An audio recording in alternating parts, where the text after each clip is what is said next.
Thunder, feel the thunder. Oh my god. Lightning He's been and the denying thunder. loving this song forever, Thunder. but I finally Feel caught the him! thunder. Oh my god! No!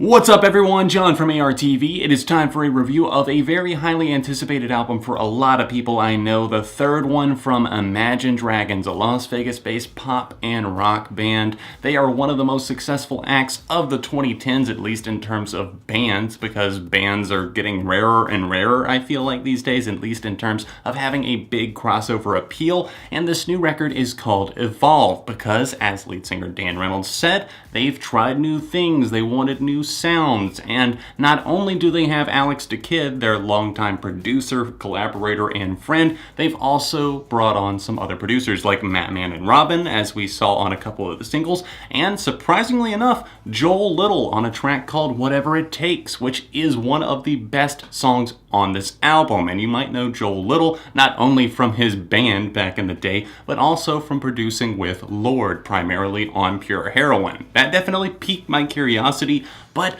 I was still feeling a bit cautious because I've never really been that into Imagine Dragons. I reviewed their debut album a couple of years ago, obviously, whenever that came out. It's one of my most viewed videos of all time, and I'm just not happy with how that review turned out. Honestly, I've kind of been lukewarm since then on that project, although there are some great songs on there. I will still defend Radioactive. I think that was a great bombastic single, and it's something that Imagine Dragons are known for at this point, just those big, sweeping, bombastic choruses. And Dan Reynolds, I will give him this. He has a unique voice, and whenever used in the right setting, it has power to it. The problem is that Imagine Dragons often drown themselves in just this basic plethora of pop and just rock that could be made really by anybody. It doesn't stand tall as their own thing. It's like one of those things where it could be used in any setting. In fact, before I made this review, I actually put up a video on my extras channel that I will link to, where I went through and used songs from this album for different movie trailers and just showing how basically they make music that fits any kind of setting.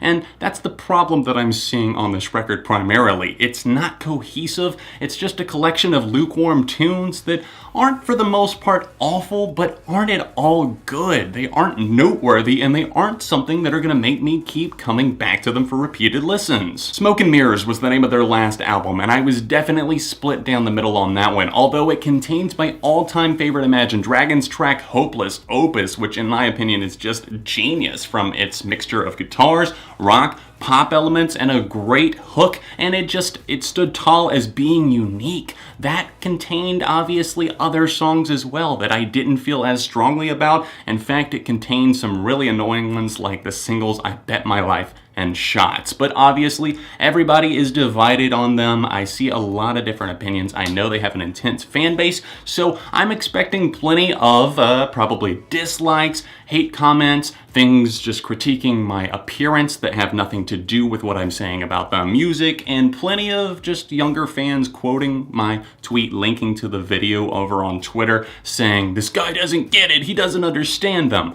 What I do understand is a good pop song and a good chorus, a good song structure, and it seems like Imagine Dragons have forgotten exactly how to do that, because these songs stumble along and fall like a drunken man at the bar at 2 a.m. Now hold up, this album does have its redeeming qualities to it, and I will say this, it has grown on me somewhat since I started listening, and I gave this album every single opportunity. I never go into something wanting to just hate it. I always want to find at least something that I like about a project, and here I've definitely found that. I think, like I said, Whatever It Takes is a really, really solid single. I think the vocals are a bit odd, but at the same time they do stand out. Dan Reynolds often does this thing where he kind of like almost talks really fast, and the way he splits that and interjects it with the instrumental of the tune, it actually turns out pretty cool, and it kind of does get you up, fired up, and that's what they wanted to accomplish with, I feel like, a lot of the music here. They make inspiring music, inspirational stuff,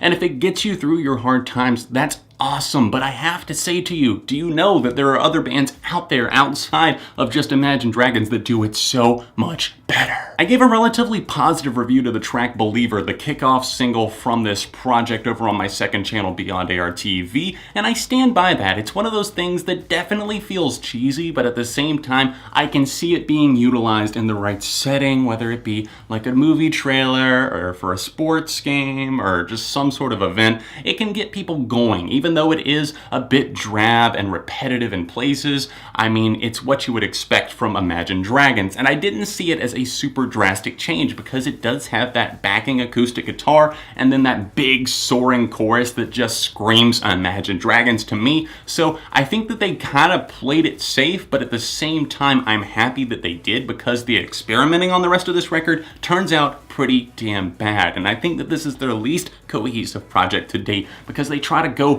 for on one track like the 80s, something that sounds like a bad ripoff of Forgiveness by Paramore on I'll Make It Up to You. And then you've got your more ambitious ones that actually make good use of the synthesizers and a different vocal approach, like on Mouth of the River. I thought that one was actually one of the better songs here. But then we go crashing down with moments like Thunder, which have some promise to them. There's a little bit of pep in the step, a little bit of buzz in that bass line that just pounds throughout, and then you get that god-awful pitch-shifted and corrected chorus that just will not stop rolling. It's like a thunderstorm that won't leave, except it keeps popping up about every 30 to 45 seconds on this one. And then it actually does something cool at the end that I think that I didn't make it through the song enough times because it irritated me so much. There's actually some cool electric guitar work going on in the background there, and I admire that. It's just that, do I really want to sit through like 2.5 minutes of really annoying shit to get to that? The answer is more than likely, most of the time, no. Too many of these songs just get split within the song itself. It's like they changed trajectory within a song, and it's like they wanted to do the 80s and they wanted to do some guitar stuff, but they also wanted to be super electronic.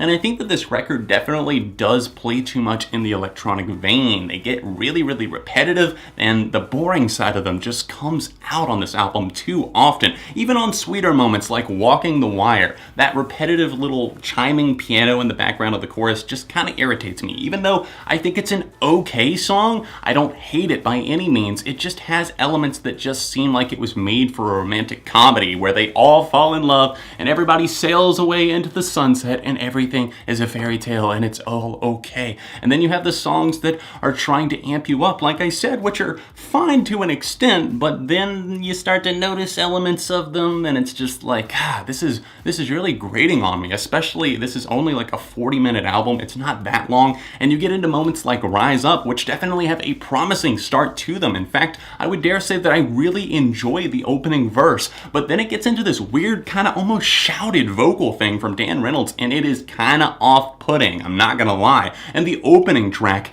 I don't know why it exists. Honestly, this is probably one of the worst Imagine Dragons tracks that I have ever heard. It has all the irritating qualities that I never knew that I wanted to hear all in one song, packaged up nicely, and it's a weird lead-off track. Honestly, I've already heard some fans complaining about it, even though they like the majority of the album. This one is seeming to be a misfire on many levels. I don't think that there's anything inherently wrong with the lyrical themes that are on this record, like getting past obstacles, becoming who you are, and enjoying that. There's nothing wrong with reveling in your success, but it seems like he's stuck on circling the same topics. Evolve really goes out on some sour notes, with one redeeming step thrown in the mix, Mouth of the River. I think that is a really, really good song. It's very enjoyable, kind of peaceful, a nice mellow vibe, but it also has a charge that just powers you through it. But other than that, tracks 7 through 11, except for 8, all just seem like they stick out a bit like a sore thumb. Yesterday is one that, like I said in my every Imagine Dragons song feels like it was made for a movie soundtrack.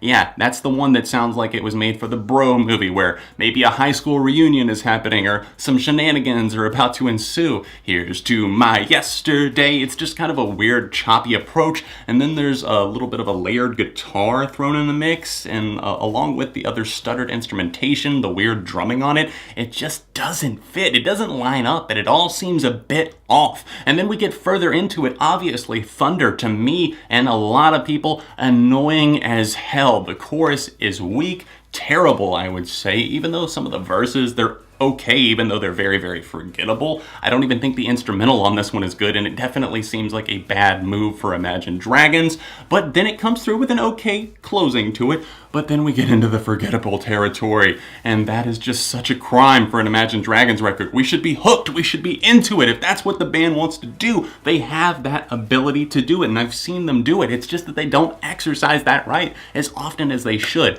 That's why we have a moment like Start Over, which dips its feet in like disco and 80s territory almost, and it comes through with almost maybe a little bit of an island type vibe. Seems like a bit of a bandwagon hop to me, but that could just be them trying out something new, but it doesn't work very well. It's not a very convincing tune, and it just doesn't feel like it's as compelling as Reynolds and the rest of the band wanted it to be. It just kind of has this whirling synthesizer and a chorus that feels all too familiar. Then we close out on a very, very pesky tune, Dancing in the Dark. This one is just so off-putting to me. It's just like, oh, that one's coming up, let's just slowly shut the door on it. There's a weird amount of like reverb and effects placed on his voice, and then the drumming on it is very much programmed, electronic, and it's this weird thing where it's got an almost off-kilter beat that doesn't keep in rhythm all that well, and it doesn't help that the lyrics on it are pretty much nonsense. And I know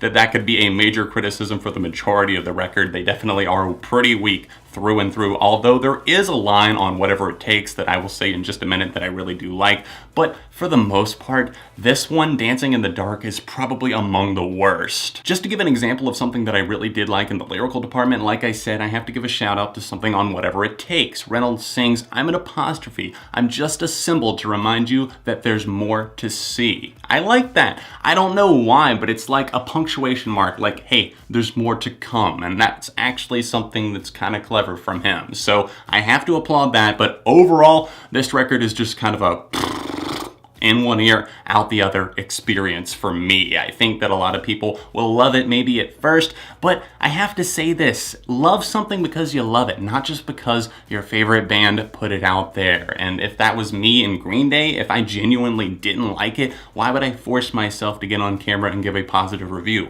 I won't ever do that. I'll continue to give honest opinions on whatever it is that I am covering. Today, that is Imagine Dragons with their record Evolve, and for me, I cannot score this any higher than a 2.5 out of 5. I do feel like Imagine Dragons are just getting a little bit worse with each project that they release, although there is still redeemable content here. This was all just my opinion. What did you guys think about the record? Sound off in the comments section down below, and please leave a like on the video to help weigh out all the dislikes that are sure to come in for no reason. If you're able to support on Patreon, we are almost to $700 per month. That is insane. Thank you to everybody who is supporting on Patreon already. If you want to see another Imagine Dragons review right here, or another recent video right here, socials in the description, and I'll see you very soon on ARTV.